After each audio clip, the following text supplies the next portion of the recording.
मिलनी परम तपस्विनी शबरी जा को नाम। मतंग मुनि कह कर गए तोहे मिलेंगे राम। शबरी सवार रास्ता आएंगे राम जी। शबरी सवार रास्ता आएंगे राम जी। शबरी सवार रास्ता आएंगे राम जी। शबरी सवार रास्ता आएंगे राम जी। मेरा भी धन्य जीवन बनाएंगे राम जी। शबरी सवार रास्ता आएंगे राम जी।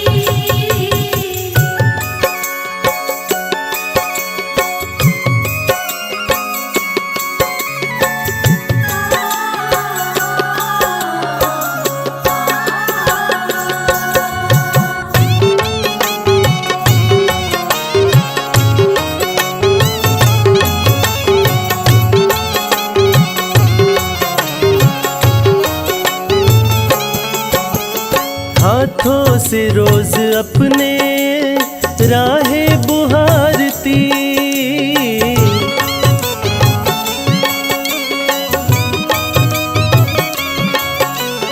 हाथों से रोज अपने राहे बुहारती। कांटा लगे न कोई कोमल है राम जी। शबरी सवार रास्ता आएंगे राम जी।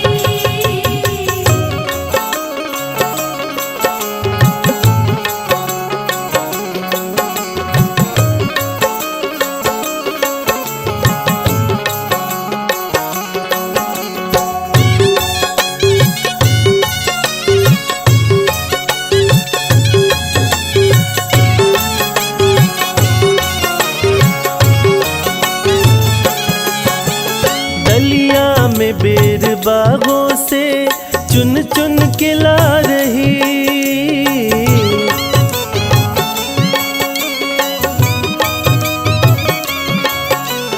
दलिया में बेर बागों से चुन चुन के ला रही।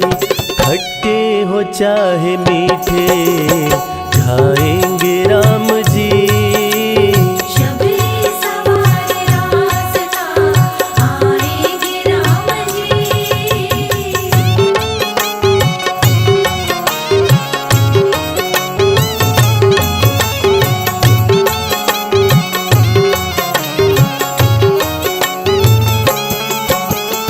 आए जब प्रभु राम तो दीवानी हो गई।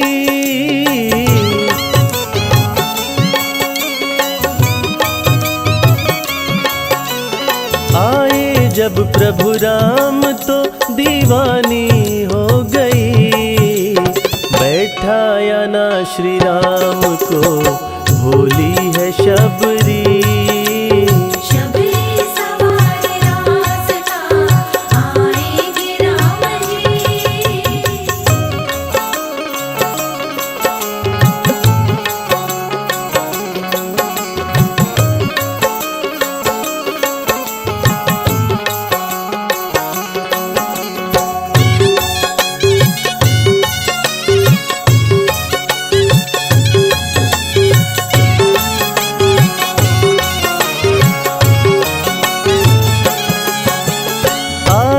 जब प्रभु राम तो चरणों में गिर पड़ी।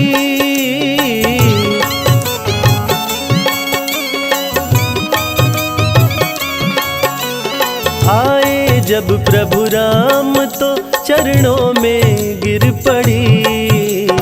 अश्कों से धोए पाँव तो उठाए हैं राम जी। शबरी सवार रास्ता आएंगे राम जी। शबरी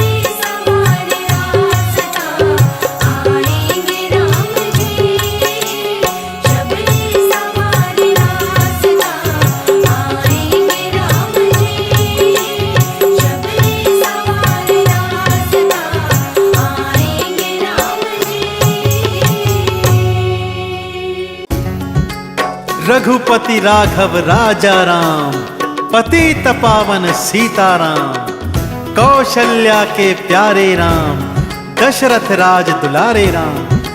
बोलिए रघुवंश मणि रघुकुल भूषण, पतित पावन प्रभु रामचंद्र जी महाराज की। भक्तजनों, तुलसीदास जी कृत रामचरितमानस भगवान श्री रामचंद्र जी के जीवन का दर्शन है। श्री हरि विष्णु ने प्रभु श्री राम जी के रूप में अवतरित होकर मानव जीवन को जीना सिखाया भक्तों, और रावण के पापों का अंत कर मां धरती का भार भी हरा था। तो ऐसे रघुवंश मणि के हाथों किस किस का कल्याण हुआ, आइए इस पावन कथा के माध्यम से मैं आपको उनके चरणों की रज द्वारा भवसागर पार करने वाली नार अहिल्या की संगीतमय कथा सुनाने जा रहा हूँ, जिसे सुनने मात्र से आपके जन्म जन्म के पाप नष्ट हो जाएंगे। तो एक बार फिर मेरे साथ बड़ी प्रेम और श्रद्धा के साथ बोलिए, बोलिए रामचंद्र जी महाराज की।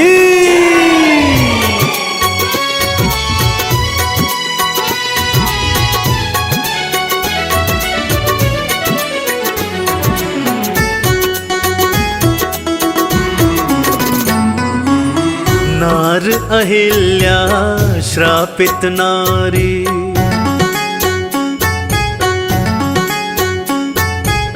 नार अहिल्या श्रापित नारी, रामा रामा रटती जाए, कैसे रघुवर पार लगाए, पावन गाथा तुमको सुनाए, पावन गाथा तुमको सुनाए।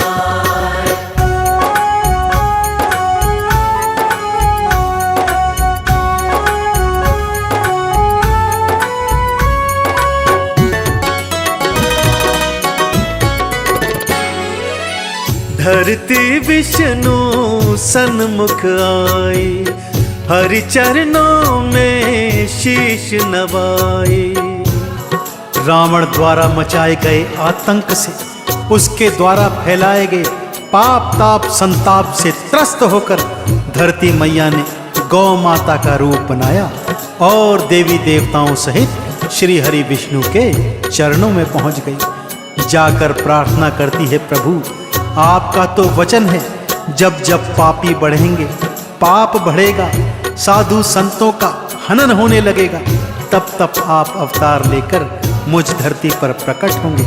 तो इस बार प्रभु देर क्यों लगा रहे हैं? कृपा कर मेरी विनती सुनिए और शीघ्र ही अवतरित होकर मेरे पाप ताप संतापों का हरण कीजिए। प्रभु आपने मत्स्य अवतार में ऋषि मनु को बचाया, वराह अवतार में धरती को बचाया, तो ऐसे ही मुझे बचाने कृपा कर अवतार धारण कीजिए। धरती विष्णु सन्मुख आई, हरि चरणों में शीश नवाई। भगवन अब अवतार धराओ, मेरे संकट आन मिटाओ, असुरों के आतंक से मुझको हे नारायण आप बचाए, पावन गाथा तुमको सुनाए, पावन गाथा तुमको सुनाए।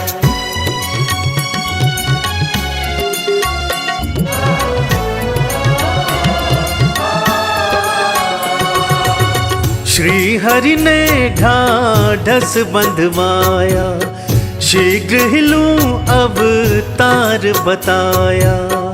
माँ धरती के आह्वान पर श्री हरि ने माँ धरती को ढाढ़स बंधवाया और वचन दिया, हे धरती माँ, मैं शीघ्र ही अयोध्या नगरी के महाराजा दशरथ के यहाँ पुत्र रूप में जन्म लूंगा और लीला करते हुए आपके सारे पाप ताप संतापों का हरण कर लूंगा। यह सुनते ही माँ धरती और अन्य देवी देवतागण हर्षाने लगे, श्री हरि विष्णु की जय जयकार लगाने लगे। अब समय आ गया था भक्तों, भगवान श्री हरि विष्णु अपने सप्तम अवतार प्रभु राम का रूप धारण करें और धरती पर आकर अपनी लीला करते हुए धरती के पाप ताप संतापों का हरण करें। तो आप भी मेरे साथ एक बार बड़े प्रेम से बोलिए, बोलिए प्रभु श्री रामचंद्र जी महाराज की। श्री हरि ने ढाढ़स बंधवाया, शीघ्र ही लूं अवतार बताया। नगरी अयोध्या दशरथ के घर, जन्मूंगा मैं रघुवर बनकर। देवी देवता धरती के संग, विष्णु की जयकार लगाए। पावन गाथा तुमको सुनाए, पावन गाथा तुमको सुनाए।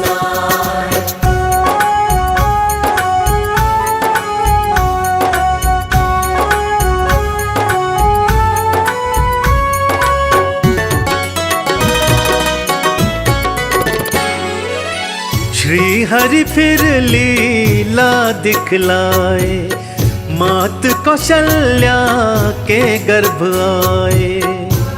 अपने दिए गए वचन के अनुसार श्री हरि विष्णु ने प्रभु राम के रूप में जन्म लेने हेतु महाराजा दशरथ की पत्नी कौशल्या के गर्भ में अपना स्थान बनाया। उचित समय पर प्रभु ने प्रकट होकर इस धरती को और धरती वासियों को अपना दर्शन देकर कृतार्थ कर दिया। सारी नगरी अयोध्या झूम रही है, नाच रही है, गा रही है। ठुमक ठुमक कर चलते जब बाल रूप में प्रभु अपनी लीलाएं करते, तो पिता दशरथ और माता कौशल्या मन ही मन हर्षाते। माँ कौशल्या डर डर जाती कि उनके पुत्र को कहीं नजर न लग जाए, परंतु उन्हें ज्ञात नहीं था कि जो पुत्र उनके आंगन में बाल रूप में खेल रहा है, ये तो साक्षात नारायण हरि हैं, जग के पालनहार हैं, जो इस धरती का कल्याण करने हेतु अवतरित हुए हैं। श्री हरि फिर लीला दिखलाए, मात कौशल्या के गर्भ आए। नगरी अयोध्या पावन कीन्हे, राम रूप अवतार थे लीन्हे। ठुमक ठुमक चलते जब रघुवर, मात पिता मन मन हर्षाए। पावन गाथा तुमको सुनाए, पावन गाथा तुमको सुनाए।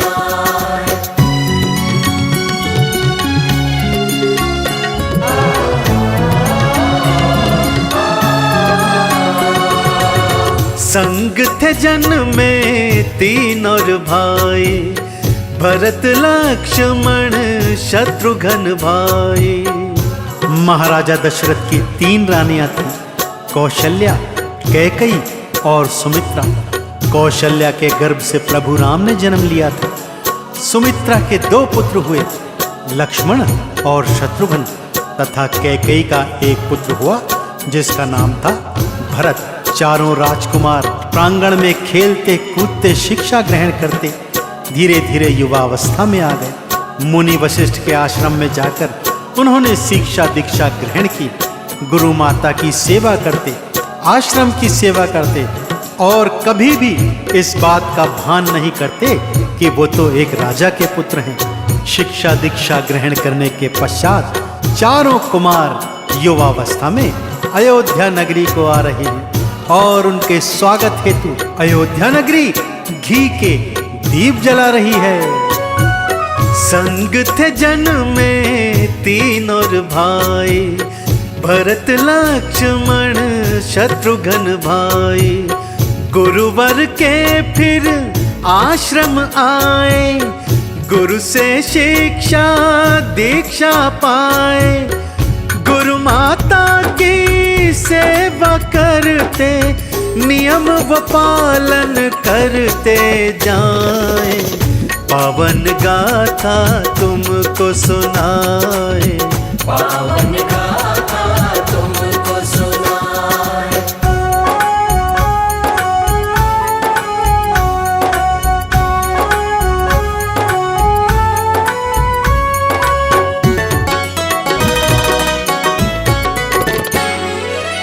चारों भाई शिक्षा पाए, लौट अयोध्या चारों आए।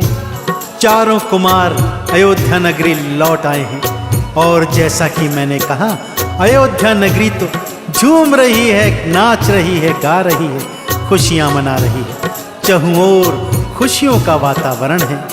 माताएं अपने अपने पुत्रों से लाड लड़ा रही हैं। पिता के तो मानो पंख ही लग गए हैं। उनकी प्रसन्नता का कोई ठिकाना नहीं है। दान देते हैं, दक्षिणा देते हैं, पुत्रों के हाथों सत्कर्म करवा रहे हैं कि तभी एक दिवस महाराजा दशरथ के महल में मुनि विश्वामित्र का आगमन होता है। मुनि विश्वामित्र के मुख पर विषाद है, क्रोध है, जिसे देखकर दशरथ जी चिंतित होते हैं और गुरुवर से इसका कारण पूछते हैं। चारों भाई शिक्षा पाए, लौट अयोध्या चारों आए। नगर निवासी थे हर्षाए, मात पिता तो मोद मनाए। उसी घड़ी फिर नगरी अयोध्या गुरुवर विश्वामित्र थे आए। पावन गाथा तुमको सुनाए, पावन गाथा तुमको सुनाए।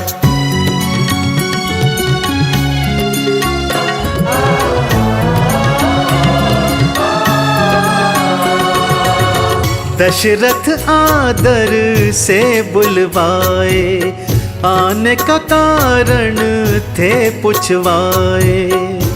गुरुवर को आदर सहित दशरथ ने अपने सिंहासन पर बिठलाया, पैर धुलवाए, अच्छे से भोजन करवाया। परंतु गुरुवर के मुख का विषाद देखकर उनसे प्रश्न करते हैं, प्रभु बताइए आपको क्या कष्ट है जो इतने क्रोध में, इतने विषाद में आप अयोध्या आए हैं। तब मुनि विश्वामित्र दशरथ को बताते हैं, दशरथ तेरे राज्य में राक्षस हमें तंग करते हैं, हमारा यज्ञ भंग करते हैं, यज्ञ की अग्नि में मांस और हड्डियां डालकर अपवित्र करते हैं।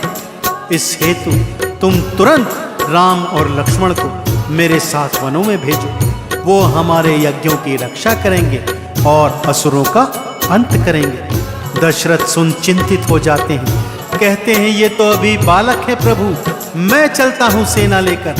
परंतु तब मुनि वशिष्ठ समझाते हैं कि राम का जन्म राक्षसों का अंत करने के लिए हुआ है, अतः इन्हें आदर सहित गुरुवर के संग जाने दीजिए। अब राम और लक्ष्मण गुरु विश्वामित्र के साथ वनों को आ गए हैं।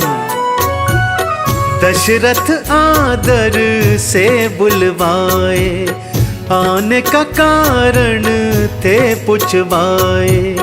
राक्षस यज्ञ को भंग है करते, असुर हमें तो तंग है करते। राम लखन मेरे संग भेजो, गुरुवर यह आदेश सुनाए। पावन गाथा तुमको सुनाए, पावन गाथा तुमको सुनाए।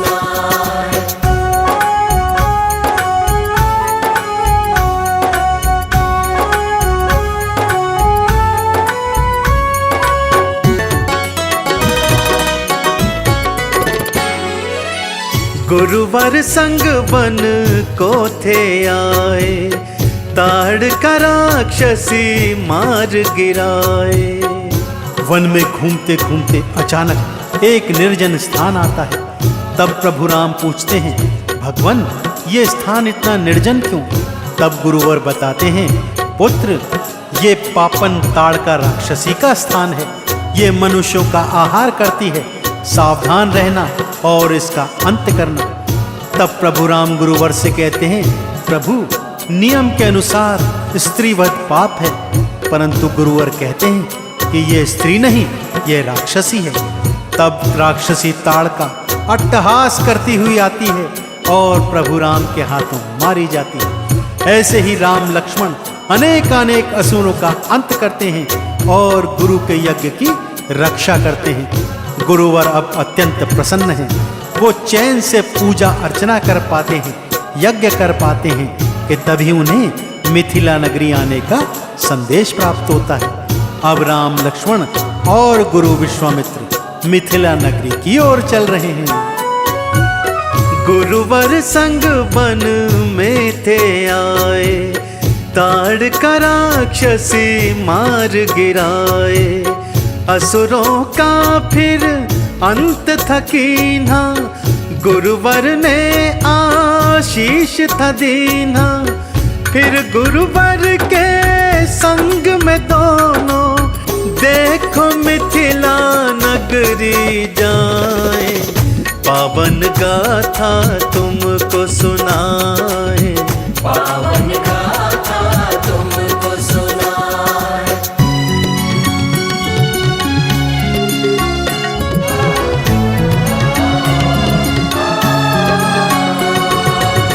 मार्ग में आश्रम एक आया, देख चकित हो गए रघुराया। मार्ग में एक वीरान उजाड़ सा आश्रम देख राम और लक्ष्मण चकित हो जाते हैं। गुरुवर से पूछते हैं, प्रभु ये क्या माया है, ये किसका आश्रम है? कि तभी एक शिला पर उनकी दृष्टि पड़ती है, जिससे राम नाम की ध्वनि प्रस्फुटित हो रही है। इस पर गुरुवर बताते हैं कि यह श्रापित नारी अहिल्या है। इनके पति गौतम ऋषि ने इन्हें श्राप देकर पत्थर की शिला में बदल दिया है। संक्षिप्त कथा बताते हुए गुरु कहते हैं कि यह सब इंद्र के कारण हुआ है। उसी ने छल से अहिल्या का सतीत्व हरण किया, जिससे क्रोधित होकर गौतम ऋषि ने इन्हें श्राप दे दिया। लेकिन मुक्ति का उपाय भी बताया कि जब त्रेता युग में प्रभु श्री राम आएंगे, तब उनके चरणों की रज से तुम्हारा कल्याण हो जाएगा। इसलिए हे रघुवर, अब इस श्रापित नारी को श्राप से मुक्त कराओ। जाओ, इसे अपनी चरण रज छुआकर भव सागर से पार कर दो। मार्ग में आश्रम एक आया, देख चकित हो गए रघुराया। एक शिला फिर वहां पर देखी, जो थी रामा रामा रटती। पत्थर जप रहा राम नाम को, राम लखन कुछ समझ न पाए। पावन गाथा तुमको सुनाए, पावन गाथा तुमको सुनाए।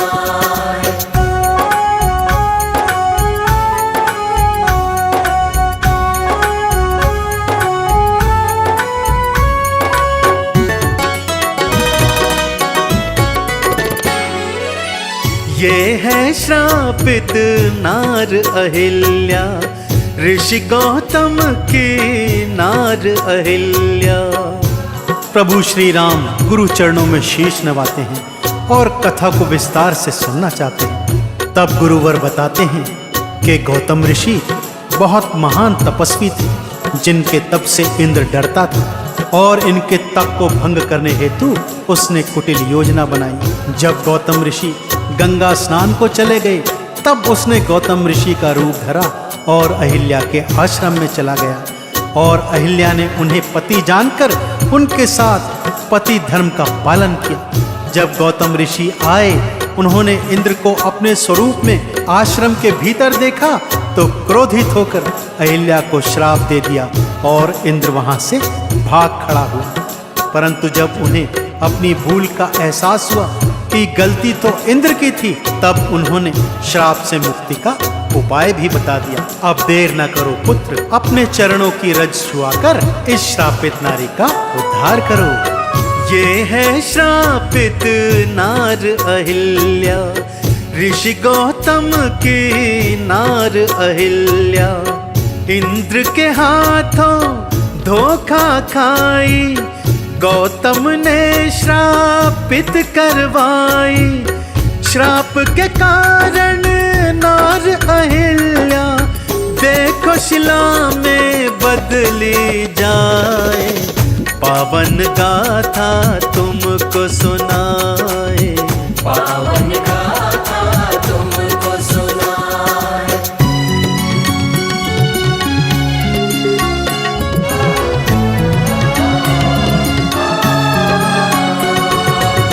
जाओ रघुवर चरण छुआओ, इसको श्राप से मुक्त कराओ। गुरुवर के चरणों में शीश नवाकर प्रभु श्री राम शिला रूपी अहिल्या के समक्ष जाते हैं। जैसे ही प्रभु श्री राम के चरण शिला पर पड़ते हैं, शिला नारी में बदल जाती है और अहिल्या राम राम जपती हुई खड़ी हो जाती है।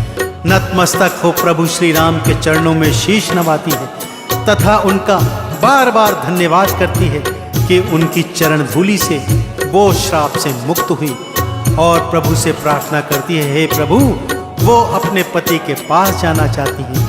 तब प्रभु श्री राम उन्हें आशीर्वाद देते हैं और सशरीर उनको अपने पति के पास पहुंचा देते हैं।